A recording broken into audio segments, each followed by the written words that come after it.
سورہ نساء میں رب فرماتا ہے تمہارے رب کی قسم، سبحان اللہ، خود ہی کہتا ہے تمہارے رب کی قسم، وہ اس وقت تک مومن نہیں ہو سکتے جب تک اپنے جھگڑوں میں آپ صلی اللہ علیہ وسلم کا حکم اور آپ کو حاکم اور منصف نہ مان لیں، اور جو فیصلہ آپ کریں اس کے بعد دلوں میں تنگی نہ پائیں اور وہ اسے قطعی طور پر تسلیم کر لیں۔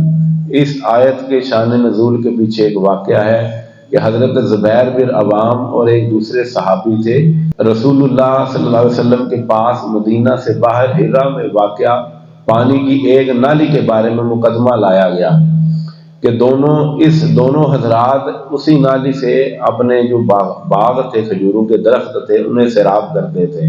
تو یہ سارا معاملہ حضور کے روبرو پیش کیا گیا۔ اس کو سننے کے بعد حضور نے فرمایا بات لمبی ہے مگر میں مختصر کرتا ہوں۔ حضور نے فرمایا کہ اے زبیر، پہلے تم درختوں کو پانی دو، پھر اپنے پڑوسی کو دو، جو کہ اصول تھا، بنتا یہی تھا۔ یہ فیصلہ سن کر دوسرے صحابی تھوڑے سے انہوں نے کلام کیا اور فرمایا کہ رسول اللہ نے اپنی پھوپھی زاد بھائی کے حق میں فیصلہ دیا، اپنی پھوپھی زاد بھائی کے حق میں فیصلہ دیا۔ تو اس پر یہ آیت اتری، تمہارے رب کی قسم، تم اس وقت تک مومن ہی نہیں ہو سکتے جب تک جو حضور فیصلہ کرتے وہ آنکھیں بند کر کے مان نہ لو۔ اس میں پھوپھی کے بیٹے کی بات کیا آ گئی؟ حضور جو بھی فیصلہ فرمائے، جس کے لیے بھی فرمائے، جب بھی فرمائے، جو بھی فرمائے وہ قبول کرو تو مومن ہو۔